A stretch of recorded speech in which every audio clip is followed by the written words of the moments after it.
Antes de colocar la válvula, se ha sustituido el cable de alimentación por seguridad, se ha limpiado el portafusible y el fusible.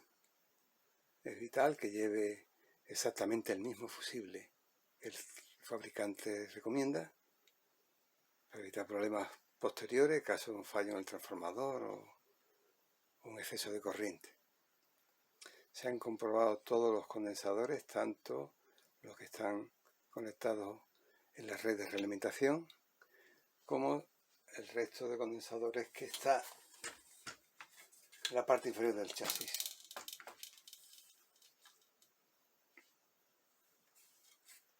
Todos los condensadores de audio, filtros que eran de papel, se han sustituido. Se han comprobado los electrolíticos que tenía montados, tanto el del discriminador como el de cátodo del abuelo 84. El condensador flotante que tenía la radio conectada se ha quitado y se han sustituido por dos condensadores de 450 voltios que se ha conectado en su lugar. Por funciones estéticas se ha dejado un condensador puesto en la radio para no ver el agujero, pero que no tiene efecto ninguno en el funcionamiento de la radio.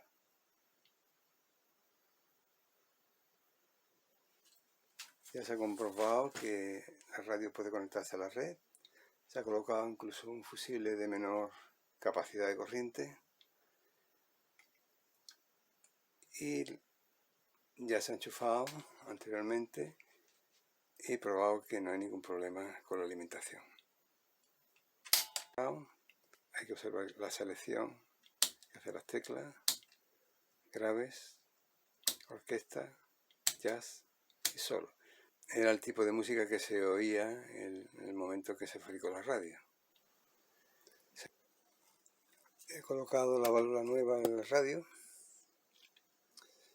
la carga artificial, que la he puesto en 4 ohmios, ahora veremos por qué, y va conectada en el punto donde los dos altavoces de 5,5 ohmios de la radio están conectados en paralelo a esos puntos de ahí. Masa y al positivo de ese condensador azul que luego vamos a identificar.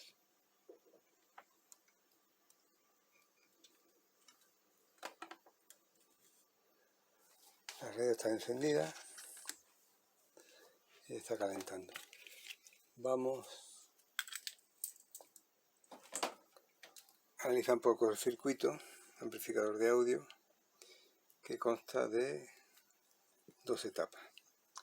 Está el preamplificador, que forma parte de la válvula EABC 80.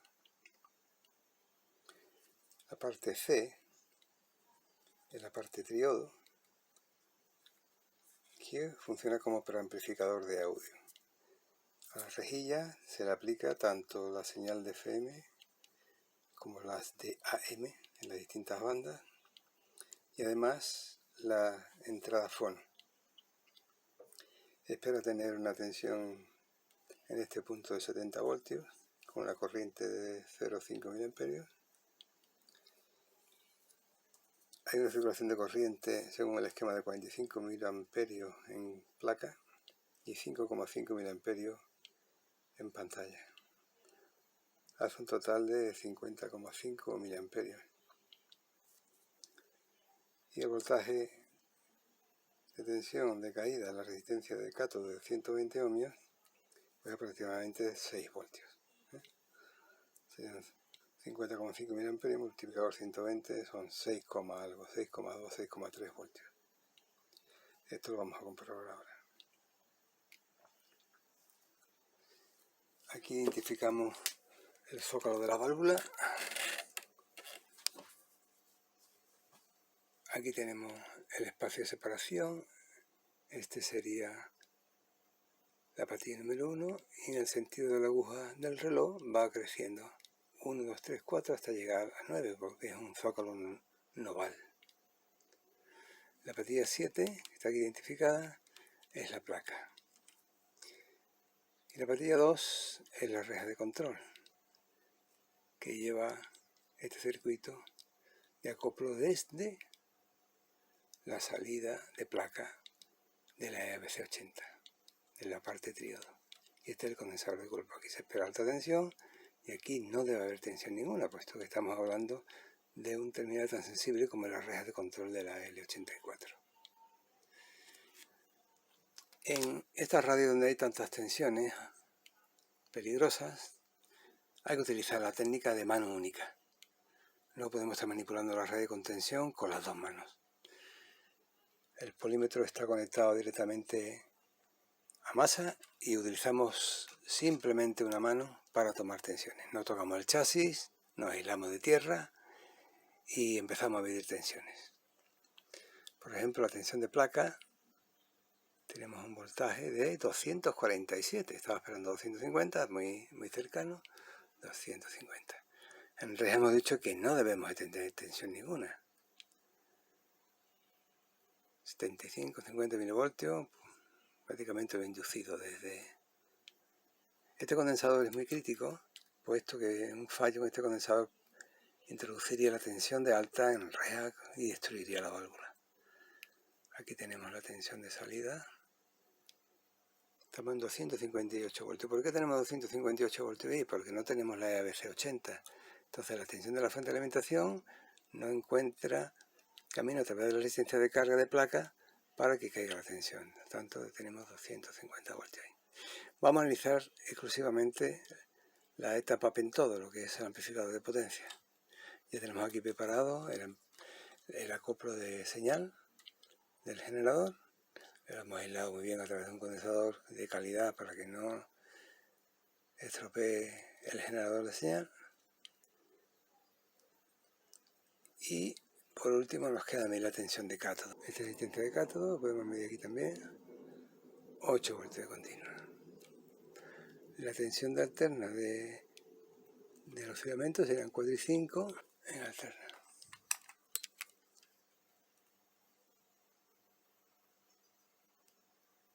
7,9 voltios de filamento.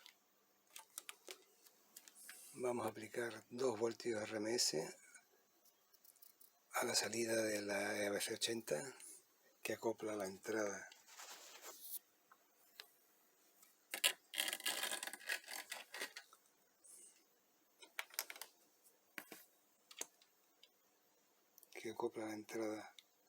de la válvula a través de la resistencia de 100K, una adicional.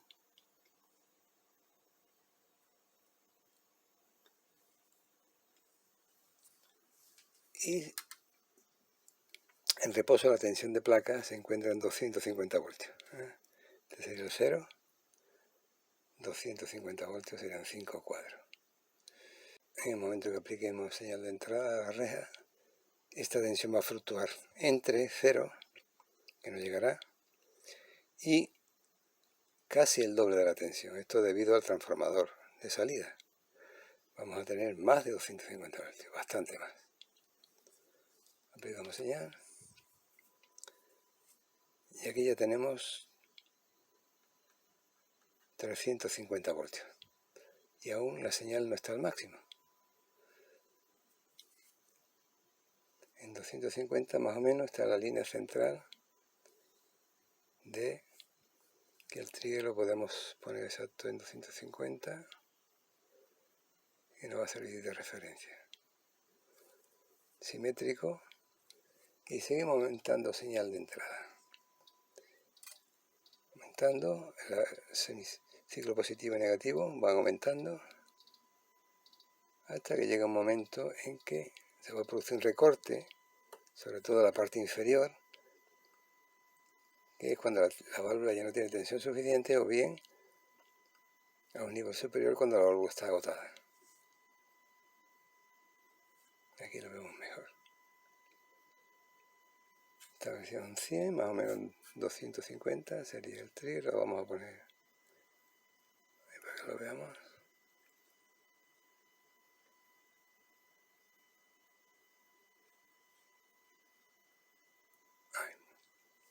Y vamos a reducir el voltaje hasta que veamos simétricamente la señal con una distorsión más o menos estable.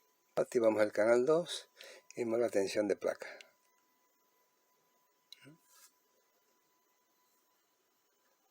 Estamos midiendo y tenemos una tensión de pico a pico de placa de 360 voltios y una tensión eficaz de 2,2 voltios.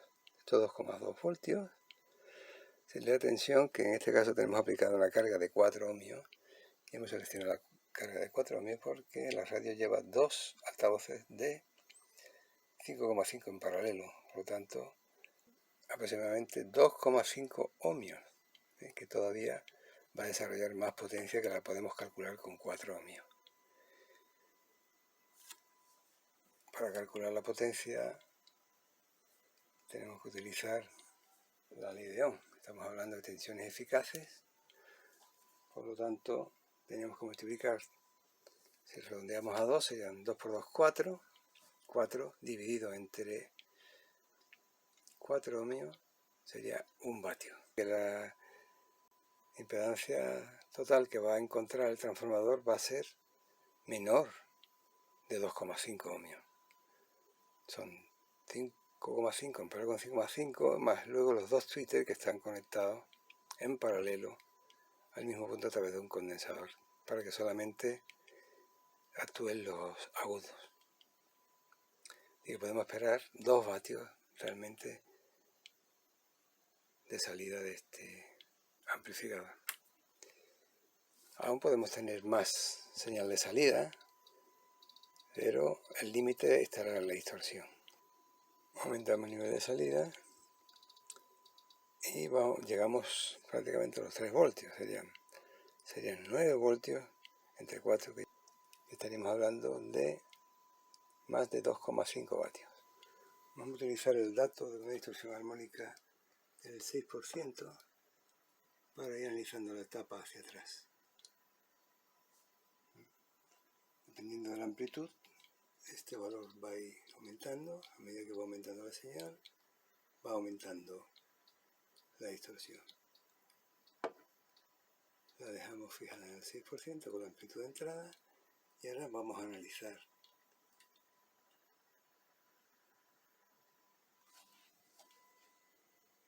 la etapa amplificadora. Tenemos una tensión de placa de 255 voltios que vamos a ir anotando. 255. Tenemos una tensión de cátodo de 8,2 voltios.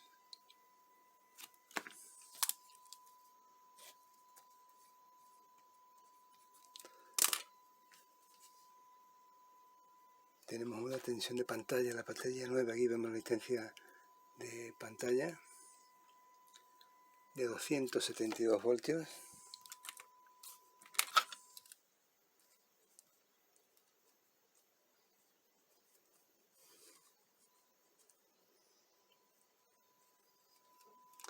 Una tensión de región continua que debe estar 0, lo más próxima a 0 posible. Perfecto.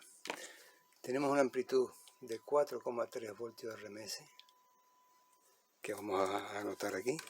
Estamos añadiendo aquí en este punto, exactamente en este punto, estamos añadiendo este punto exactamente en este punto, como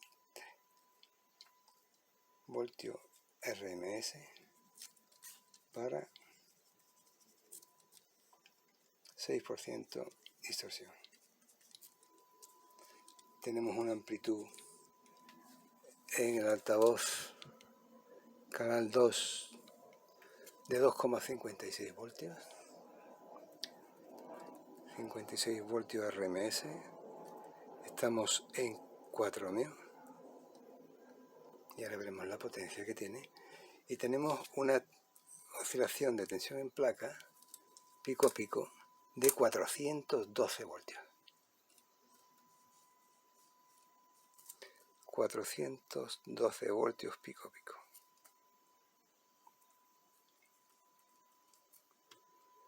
412 voltios pico a pico 255 voltios de continua, 4,3 voltios RMS para un 6% de distorsión, y con esta señal de 4,3 voltios obtenemos 2,56 voltios RMS que hemos aplicado en 4 ohmios. 2,56 cuadrado dividido entre 4 ohmios sería 1,6 vatios con 6% THD. Total Harmonic Distortion. Esto lo vamos a repetir, pero inyectando señal desde la entrada fono. Y vamos a comprobar cuánta señal necesita la entrada fono para producir los mismos parámetros que tenemos aquí para un 6% de distorsión armónica total. Hemos conectado la entrada del generador directamente a la entrada que aplicamos aquí. Tenemos el setup exactamente el mismo y aumentamos la señal, que ahora mismo está en 33 milivoltios, para conseguir, aumentando la amplitud hasta conseguir el 6% de distorsión.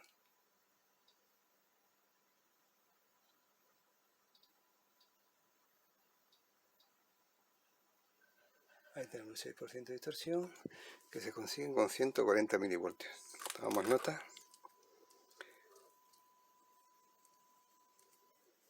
Para 6% THD, 140 milivoltios RMS en fono. Esto nos da pico de 432 en este caso. 432. Vamos a tomarlo en rojo. 432 voltios y una amplitud RMS en la salida de altavoz de 2,72 voltios. 72 voltios RMS en 4 ohmios. Esto hace un total de 1,84 vatios con 6% THD. Total Harmonic Distortion.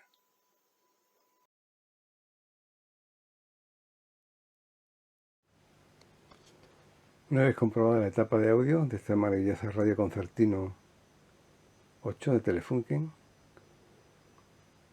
le he conectado una fuente estéreo de sonido y vamos a ver qué tal funciona la etapa de audio.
La restauración de la radio continuará. Espero que sigáis viendo los próximos vídeos.